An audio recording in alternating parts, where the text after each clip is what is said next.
Hello friends, मी Vishakha global online मराठीमध्ये आपल्या सर्वांचं स्वागत आहे.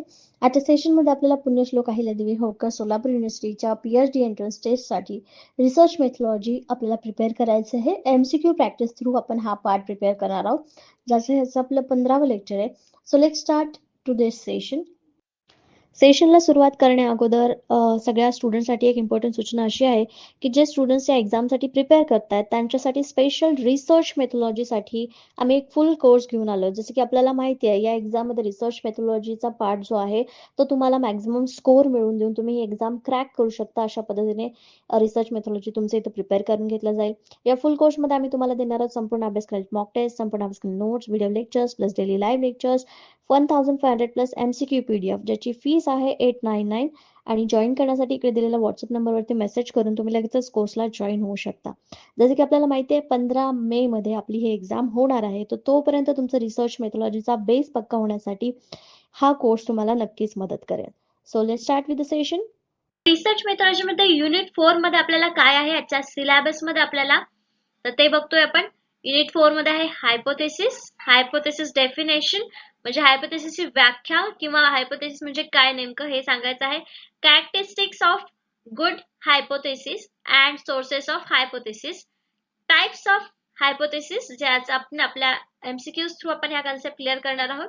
Null hypothesis, alternate hypothesis, hypothesis testing type 1 and type 2 errors काय आहेत हायपोथेसिस टेस्टिंग मधले, त्याची डेफिनेशन काय आहे, टाइप्स कुठले कुठले आहेत, अल्टरनेटिव्ह हायपोथेसिस म्हणजे काय, हे आपल्याला MCQ थ्रू आपल्या कन्सेप्ट क्लिअर करायचे आहेत.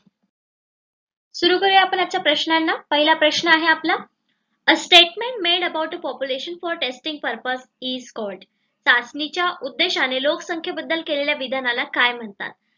चाचणी घेण्याचा उद्देश आहे आपला, ज्याच्यामध्ये आपण चाचणी कोणामध्ये घेणार आहोत, तर लोकसंख्येबद्दलची चाचणी घेणार आहोत.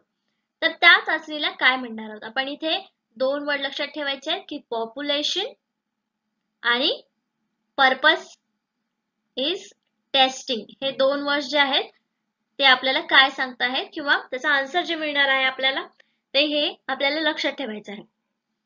चाचणीच्या उद्देशाने लोकसंख्येबद्दल केलेल्या विधानाला काय म्हणतात.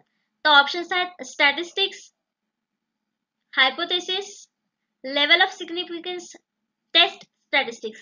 चाचणी सांख्यिकी, महत्व पातळी, सांख्यिकी की परिकल्पना.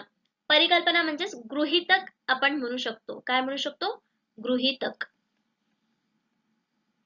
तर हे जे हायपोथेसिस त्याला गृहीतक आपण म्हणतो.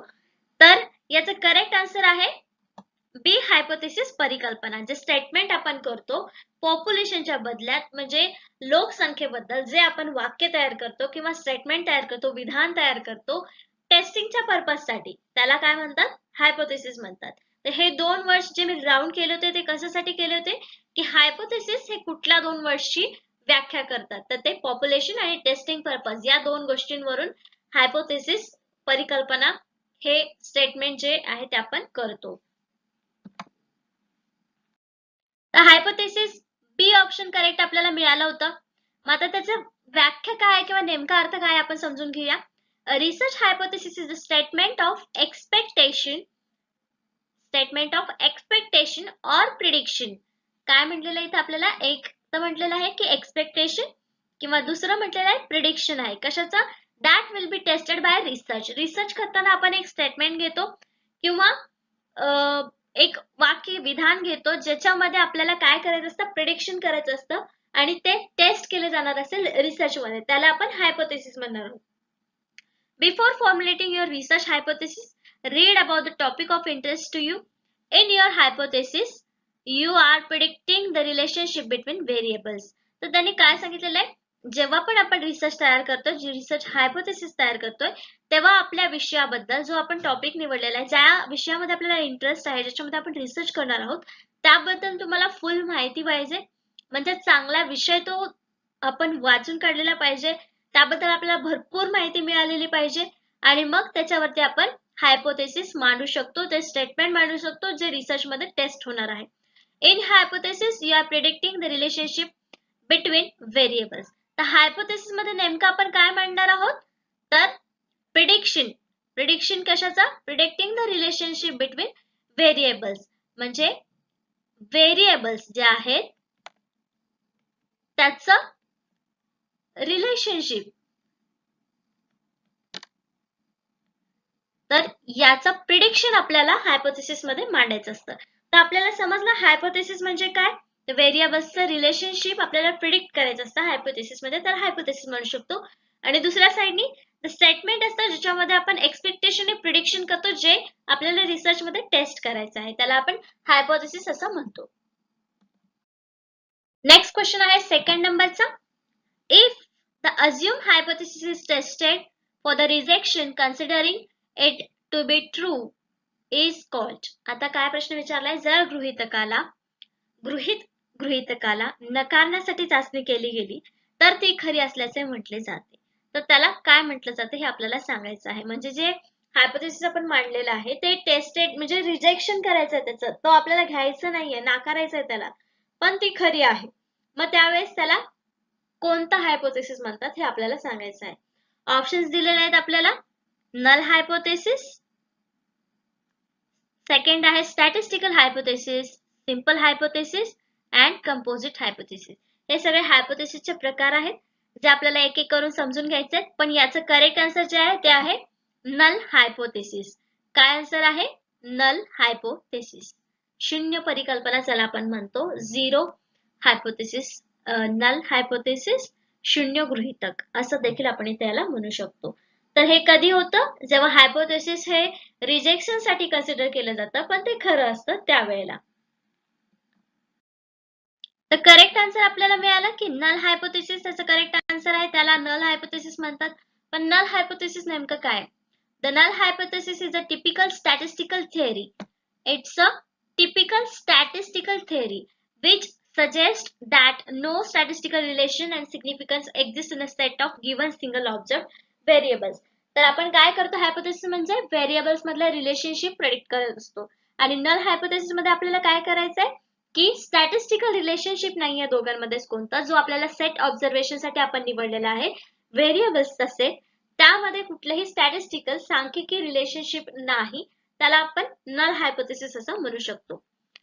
Between two sets of observed data and measured phenomena. तर कुठले sets, the observed data and measured phenomena. तर हे जे दोन पॉइंट्स आहेत म्हणजे व्हेरिएबल्स आहेत, त्यातून आपण रिलेशनशिप नाहीये स्टॅटिस्टिकल असं जेव्हा सांगतो तेव्हा ते नल हायपोथेसिस असतं. A null hypothesis is a type of hypothesis used in statistics that propose that there is no difference between certain characteristics of population or data generating process. तर दुसरा अर्थ त्याचा काय होतो की पॉप्युलेशन मध्ये काही डिफरन्स नाहीये त्याच्यामध्ये.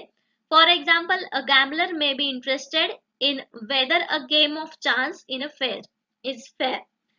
तर हे आपल्याला नल हायपोथेसिस काय आहे ते आपल्याला सांगतं. नेक्स्ट क्वेश्चन आहे आपला थर्ड नंबरचा. A statement whose validity is tested on the basis of sample is called. तर आता इथे आपल्याला काय सांगायचं आहे की ज्या सॅम्पलच्या बेसवरती व्हॅलिडिटी टेस्ट केली जाते स्टेटमेंटची, विधानाची, जे आपण विधान आपण हायपोथेसिस म्हणून मांडतो, तर त्याची व्हॅलिडिटी जी आहे ती सॅम्पलच्या बेसवर टेस्ट केली जाते, त्याला काय म्हणतात? ऑप्शन्स आहेत null hypothesis, statistical hypothesis, simple hypothesis, composite hypothesis. तर नल हायपोथेसिस बघितलं आपण की जे ट्रू असेल पण ते रिजेक्शन साठी वापरलं जाईल त्याला नल हायपोथेसिस म्हणतात. मग इथे आपलं ह्याचं करेक्ट आन्सर हे असणार आहे का? नाही. मग ऑप्शन काय उरले? Statistical hypothesis, simple hypothesis and composite hypothesis. Question मध्ये थोडं बघितलं तर आपल्याला एक लॉजिक लावता येईल की त्यांनी सॅम्पल विचारलेला आहे. सॅम्पल जेव्हा तिथे गोष्ट येईल तेव्हा आपल्याला सांख्यिकीय म्हणजे स्टॅटिस्टिकल यूजचा होणार आहे. मी इथे आपला करेक्ट आन्सर काय असू शकणार आहे? तर बी, स्टॅटिस्टिकल हायपोथेसिस. सॅम्पलच्या बेसवर करतोय म्हणजे तिथं मोजमाप येणार आहे, स्टॅटिस्टिक्स येणार आहे, म्हणून त्याला आपण स्टॅटिस्टिकल हायपोथेसिस असं म्हणतो. इथे आपलं करेक्ट ऑप्शन आपल्याला मिळालेलं आहे जे आहे बी, स्टॅटिस्टिकल हायपोथेसिस, सांख्यिकीय परिकल्पना. तर ऑप्शन आपल्याला बी करेक्ट इथे मिळालेला आहे, जे होतं स्टॅटिस्टिकल हायपोथेसिस. तर ते कसं समजून घ्यायचं आहे? A statistical hypothesis is assumption about the population parameters. तर हे एक अझम्पशन आहे. स्टॅटिस्टिकल हायपोथेसिस अझम्पशन आहे कशाबद्दल? पॉप्युलेशन पॅरामीटर्सची. दिस assumptions may or may not be true. म्हणजे हे जे assumptions आपण पकडणार आहोत ते कधी खरं असू शकतील किंवा कधी खरे नसतील. For instance, that statement that the population mean is equal to 10 is an example of statistical hypothesis. तर स्टॅटिस्टिकल हायपोथेसिसचं काय म्हटलेलं आहे, उदाहरण त्यांनी काय दिले की स्टेटमेंट आहे की पॉप्युलेशन मीन जे आहे पॉप्युलेशनचं ते 10च्या बरोबर आहे. हे आपल्याला एक स्टॅटिस्टिकल हायपोथेसिसचं उदाहरण दिलेलं आहे. म्हणजे मीन पॉप्युलेशनचं लोकसंख्येचं मीन हे बरोबर 10च्या बरोबर आहे. हे एक स्टॅटिस्टिकल उदाहरण आपल्याला दिलं आणि त्याला आपण स्टॅटिस्टिकल हायपोथेसिस म्हणतो. ते एक स्टेटमेंट आहे, एक सांख्यिकीय स्टेटमेंट आहे, कारण त्यामध्ये काहीतरी सांख्यिकीय माहिती आपल्याला दिलेली आहे, विधान बनवलेलं आहे. Researchers might conduct a statistical experiment to test the validity of hypothesis. Researchers might conduct a statistical experiment. इथे एक्सपेरिमेंट सुद्धा आपण कंडक्ट करू शकतो. कोण, जो रिसर्च करणारा आहे तो सुद्धा एक्सपेरिमेंट इथे कंडक्ट करू शकतो. व्हॅलिडिटी जे आहे टेस्ट करण्यासाठी, जे हायपोथेसिस आपण मांडलेला आहे, स्टॅटिस्टिकल हायपोथेसिस आपण मांडलेला आहे, त्याची व्हॅलिडिटी टेस्ट करण्यासाठी हा एक्सपेरिमेंट इथे केला जाऊ शकतो. स्टॅटिस्टिकल एक्सपेरिमेंट त्याला असं आपण म्हणू शकतो. In testing of hypothesis, a statement whose validity is tested on the basis of sample is called statistical hypothesis. जसं की आपलं करेक्ट आन्सर जे आपल्याला मिळालं होतं की जे व्हॅलिडिटी सॅम्पलच्या बेसवर निवडतात त्याला आपण स्टॅटिस्टिकल हायपोथेसिस म्हणतो. तर हे आपल्याला लक्षात ठेवायचं की स्टॅटिस्टिकल हायपोथेसिस म्हणजे काय, the statement whose validity is tested on basis of sample. Its validity is tested with the respect to the sample. समजलं, स्टॅटिस्टिकल हायपोथेसिस. तर नेक्स्ट क्वेश्चन बघतोय आपण 4th नंबरचा. A hypothesis which defines the population distribution is. तर लोकसंख्येचे वितरण ठरवणाऱ्या परिकल्पनांना किंवा गृहीतकांना हायपोथेसिसला काय म्हणतात हे आपल्याला सांगायचं आहे. लोकसंख्येचं वितरण कोणता हायपोथेसिस सांगतो. नल हायपोथेसिस ऑप्शन्स आहेत, null hypothesis, statistical hypothesis, simple hypothesis and composite hypothesis. तर आपल्याला नल हायपोथेसिस समजलं, स्टॅटिस्टिकल हायपोथेसिस पण समजलं, सिंपल हायपोथेसिस आणि कंपोजिट हायपोथेसिस पैकी याचं करेक्ट आन्सर असणार आहे. मग hypothesis which defines the population distribution, लोकसंख्येचं वितरण सांगणारा हायपोथेसिस काय असणार आहे, कंपोजिट की सिंपल. त्याचं करेक्ट आन्सर आहे सी, सिंपल हायपोथेसिस. जे पॉप्युलेशनचं डिस्ट्रीब्युशन आपल्याला सांगणार आहे त्याला आपण सिंपल हायपोथेसिस म्हणायचं. सिम्पली आपल्याला डिस्ट्रीब्युशन सांगता ना, म्हणून हे सिंपल हायपोथेसिस आपण इथे मांडू शकतो आणि हे आपलं करेक्ट आन्सर आहे. तर इथे करेक्ट ऑप्शन आपल्याला सी मिळालेलं आहे. Hypothesis is a formal tentative statement of expected relationship between 2 or more variables under study. तर इथे काय सांगितलेलं आहे, आपण आता सिंपल हायपोथेसिस बघतोय. तर सिंपल हायपोथेसिस मध्ये सिंपल गोष्टी असणार.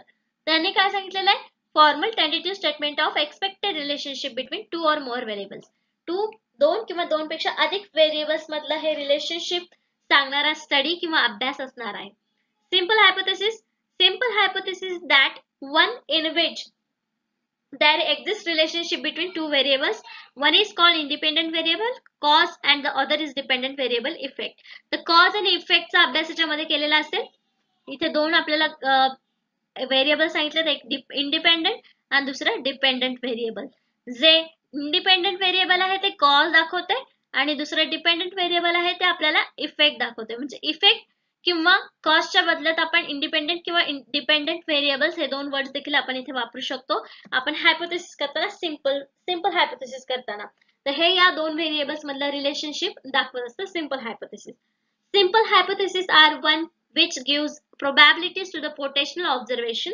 जे आपण ऑब्झर्वेशन करतो एक्सपेरिमेंट मध्ये किंवा आपल्या रिसर्च मध्ये, तर त्याला ते प्रोबॅबिलिटीज देत असतं to construct here is the with a complex hypothesis also known as models, which are sets of simple hypotheses such that knowing that some member of the set is true but not which is insufficient to specify probabilities of data points.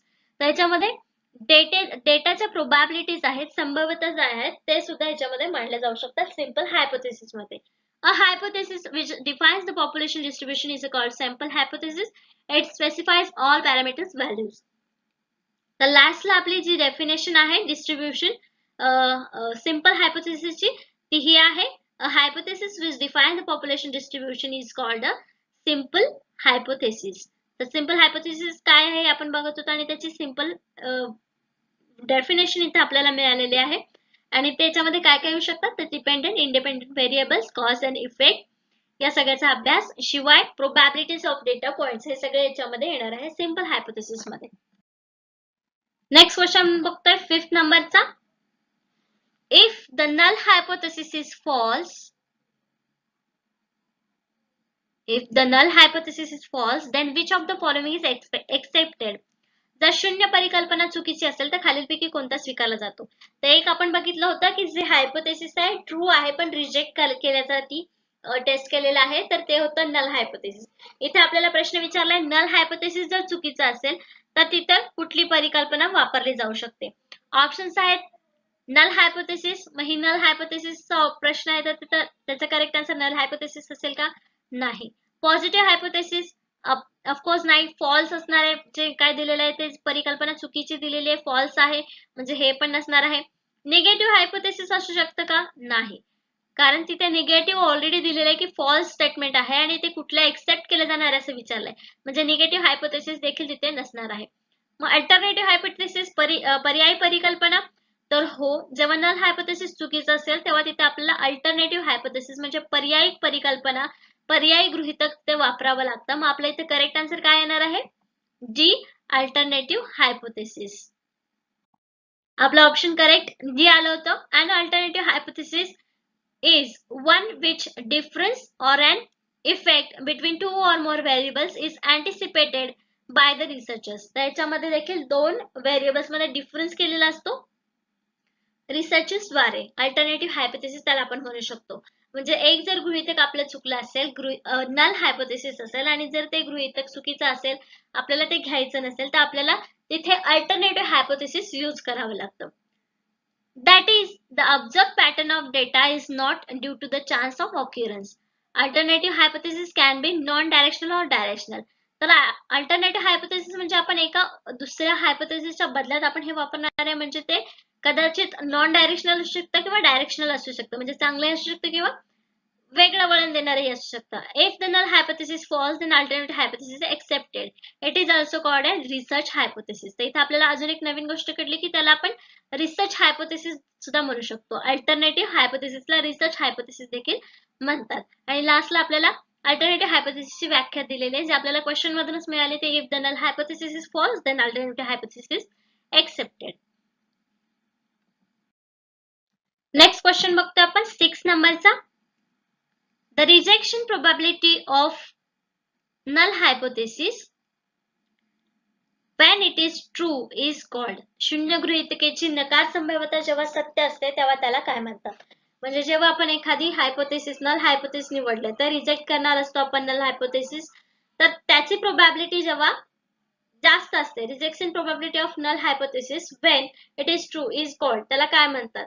म्हणजे null hypothesis म्हणजे आपण ते reject करणार आहोत, पण त्याला काय म्हणतात, दुसरं काय म्हणतात की त्याच्यावरून आपण ठरवतोय की हायपोथेसिस हा रिजेक्ट होणार आहे. ऑप्शन्स आहेत लेवल ऑफ कॉन्फिडन्स, नंतर आहे level of significance, level of margin and level of rejection. त्याचं करेक्ट आन्सर आहे लेवल ऑफ सिग्निफिकन्स. इथे आपल्याला कदाचित आन्सर लेवल ऑफ रिजेक्शन वाटू शकतो, प्रश्न वाचल्यानंतर रिजेक्शन प्रोबॅबिलिटी वरती प्रश्न आहे म्हणून लेवल ऑफ रिजेक्शन वाटू शकतो, पण याचं करेक्ट आन्सर जे आहे ते आहे लेवल ऑफ सिग्निफिकन्स. ते कसं काय आहे? बी ऑप्शन करेक्ट मिळालं, लेवल ऑफ सिग्निफिकन्स. तर level of significance also non as alpha, ते इथे आपल्याला सांगितलेलं आहे की सिग्निफिकन्स लेवलला आपण अल्फा और ए असं दाखवू शकतो किंवा ओळखलं जातं. Is a measure of strength of the evidence that must be present in your sample before you will reject the null hypothesis and conclude that the effect is statistically significant. तर हे आपल्याला का वापरावं लागतं? जेव्हा आपल्याला सॅम्पल हे reject करायचं आहे किंवा नल हायपोथेसिस आहे हे आपल्याला सांगायचं आहे, त्यावेळेस हे आपल्याला इन्क्लूड करावं लागतं की level of significance. The researchers determine the significance level before conducting the experiment. तर रिसर्चरला हे जे सिग्निफिकन्स लेवल आहे ती एक्सपेरिमेंट म्हणजे प्रयोग करायच्या आधीच द्यावी लागते किंवा आधीच तयारी करावी लागते त्याची. The significance level also denotes as alpha or A is a probability of rejecting null hypothesis when it is true. जेव्हा ते खरं असेल आणि ती प्रोबॅबिलिटी आपल्याला रिजेक्टची माहिती असेल त्यावेळेस आपण सिग्निफिकन्स ऑफ लेवल वापरतो. For example, a significance level of 0.05 indicates a 5% risk of concluding that difference exists when there is a no actual difference. तर हे आपल्याला एक्झाम्पल दिलेलं आहे की जेव्हा सिग्निफिकन्स लेवल ही 0.05 आहे की 5% रिस्क आपल्याला दाखवत असते ऍक्च्युअल डिफरन्स पेक्षा, तेव्हा आपण लेवल ऑफ सिग्निफिकन्स आहे असं म्हणतो आणि हायपोथेसिस रिजेक्ट करतो, तिथे नल हायपोथेसिस फॉर्म होतो. Level of significance is defined as a probability of rejection of a true null hypothesis. Below this probability null hypothesis is rejected. जी प्रोबॅबिलिटी दिलेली आहे, लेवल ऑफ सिग्निफिकन्स आहे, त्याच्या खाली जर नल हायपोथेसिस असेल तर तो रिजेक्ट केला जातो. म्हणजे डायरेक्ट नल हायपोथेसिस रिजेक्ट केला जात नाही हे आपल्याला इथे समजतं.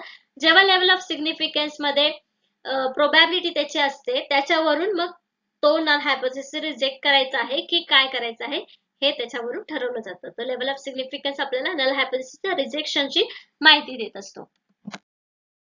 नेक्स्ट क्वेश्चन बघतोय 7th नंबरचा. The point where the null hypothesis is gets rejected is called. Null परिकल्पना नाकारल्या जाणाऱ्या बिंदूला काय म्हणतात? जसं की आपण बघितलं की एक लेवल ऑफ सिग्निफिकन्स आहे, त्या ठराविक लेवल वरती जर प्रोबॅबिलिटी आपल्याला मिळत असेल तर ते आपण हायपोथेसिस एक्सेप्ट करू शकतो, नाहीतर ते रिजेक्ट करायचं हे लेवल ऑफ सिग्निफिकन्स वर ठरतं. तर इथे कुठला पॉइंट विचारलाय जो नल हायपोथेसिस रिजेक्ट करण्यासाठी केला जातो किंवा रिजेक्ट केला जातो, तेव्हा त्याला काय म्हणतात? ऑप्शन्स आहेत significant value, rejection value, acceptance value आणि क्रिटिकल व्हॅल्यू. तर याचं करेक्ट आन्सर जे आहे ते आहे डी, क्रिटिकल व्हॅल्यू, गंभीर मूल्य. कारण नल परिकल्पना नाकारल्या जाणाऱ्या बिंदूला क्रिटिकल व्हॅल्यू म्हणतात. ती जी व्हॅल्यू जी आहे ती क्रिटिकल असते, नल हायपोथेसिस मध्ये जात असते, म्हणून त्याला आपण क्रिटिकल व्हॅल्यू असं म्हणू शकतो. आणि याचा करेक्ट आन्सर आपल्याला डी मिळालेला आहे. Correct option D. In hypothesis testing, a critical value is a point on the test distribution that is compared to the test static to determine where the reject the null hypothesis. म्हणजे या point वरून आपण सांगू शकतो की hypothesis reject करायचं आहे की नाही, आणि जर ते हायपोथेसिस रिजेक्ट झालं तर ते नल हायपोथेसिस मध्ये जाऊ शकतं. If the absolute value of your test static is greater than the critical value, you can declare statistic significance and reject the null hypothesis. तर जेव्हा आपलं क्रिटिकल व्हॅल्यू जे आहे, critical value level of significance मध्ये देखील critical value महत्वाची आहे. जेव्हा क्रिटिकल व्हॅल्यू आपल्याला सिग्निफिकन्स देते की हायपोथेसिस रिजेक्ट करायचं आहे की नाही, त्याच्या व्हॅल्यूवरून आपण ठरवतो की रिजेक्ट करायचं की नाही. इथे आपल्याला एक फॉर्मॅट मिळाले की कसं मांडलं जातं हे. Alpha is equal to 1 minus confidence level divided by 100. हा एक फॉर्म्युला आहे स्टॅटिस्टिक मध्ये जो वापरला जातो क्रिटिकल व्हॅल्यू मिळवण्यासाठी. The point where the null hypothesis get rejected is called as critical value. It is also called as dividing point of separate. तर इथे दुसरं अजून काय म्हणू शकतो आपण त्याला, क्रिटिकल व्हॅल्यूला ते दिलेलं आहे dividing point of separation of the region where the hypothesis is accepted and region. म्हणजे जिथे हायपोथेसिस एक्सेप्ट केला जातो आणि रिजेक्ट केला जातो, तर त्या पॉइंट मध्ये डिवाइड करण्यासाठी एक पॉइंट आहे, एक व्हॅल्यू आहे, त्याला क्रिटिकल व्हॅल्यू म्हणतात, असं देखील आपण म्हणून समजू शकतो. नेक्स्ट क्वेश्चन आहे 8 नंबरचा. If the critical region is evenly distributed, then the test is referred as. जर क्रिटिकल रिजन प्रदेश समान रीतीने वितरित केले गेले तर चाचणीला संदर्भित काय म्हणतात? म्हणजे डिस्ट्रीब्युशन व्यवस्थित झालेलं आहे टेस्टचं एका व्यवस्थित अशा रिजन मध्ये, तर त्याला काय म्हणू शकतो? ऑप्शन्स आहेत 2 टेल्ड, 2 शेपटीचे, 1 टेल्ड, 3 टेल्ड आणि 0 टेल्ड. तर याचं करेक्ट आन्सर आहे ते आहे 2 टेल्ड. तर 2 टेल्ड म्हणजे काय हे आपण समजून घेऊया. करेक्ट आन्सर ए मिळालेला आहे. In statistics, a two-tailed test is method in which a critical area of the distribution is two-sided and test where a sample is greater or less than a range of value. तर इथे काय म्हटलेलं आहे, to tailed का म्हटलं आपण बघू शकतो की एकच व्हॅल्यू नाहीये तिथे, डिस्ट्रीब्युशन केलेलं आहे, म्हणजे नक्कीच तिथे एक 2 किंवा त्यापेक्षा जास्त अशा डिस्ट्रीब्युशन झालेले आहेत, म्हणजे 2 साइड तिथे आपल्याला मिळालेले आहेत, म्हणून आपण त्याला टू टेल्ड टेस्ट असं म्हणू शकतो. जेव्हा डिस्ट्रीब्युशन होतं तेव्हा ते टू टेल्ड टेस्ट इथे यूज होते. It is used in null hypothesis testing and testing for statistical significance. ही टेस्ट कशासाठी केली जाते? टू टेल्ड टेस्ट स्टॅटिस्टिक मध्ये कशासाठी यूज करतो? Testing and testing for the statistical significance. Null हायपोथेसिसच्या टेस्टिंग साठी आणि testing for statistical significance. In two tailed test the critical region is evenly distributed. याच्यामध्ये काय असतं? टू टेल्ड टेस्ट मध्ये काय असतं? एरिया जो असतो सॅम्पल साठी आपण निवडलेला एरिया असतो तो इव्हनली म्हणजे समान भागामध्ये डिस्ट्रीब्युशन केलेलं असतं, वितरण केलेलं असतं. One region contains the area where null hypothesis is accepted and other contains the area where is rejected. दोन साइड कुठले असतील तर एका ह्याच्यात नल हायपोथेसिस एक्सेप्ट केलेला असेल आणि दुसऱ्या ह्याच्यामध्ये ते रिजेक्ट केलेलं असेल. असे दोन वेगवेगळे एरिया असतील म्हणून त्याला आपण टू टेल टेस्ट असं म्हणतो. One tail test has entire 5% of alpha level in one tail. In other left or right tail, a two-tail test splits your alpha level in half. As in the image to the left, it's said you are working with the standard alpha level of 0.55%. A two-tail test have half of this 2.5 in each tail.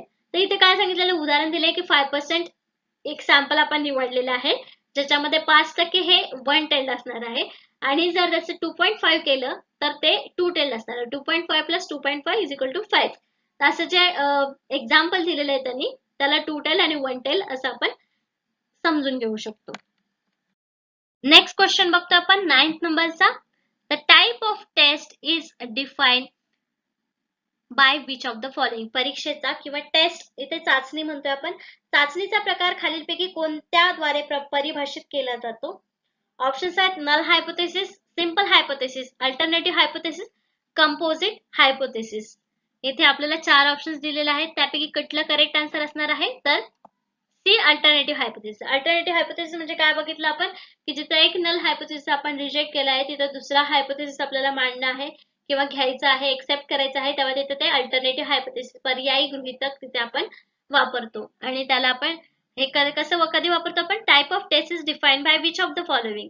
त्याच्यामध्ये आपल्याला प्रकार कळतो की कोणता हा चाचणीचा प्रकार आहे अल्टरनेटिव्ह हायपोथेसिस मध्ये.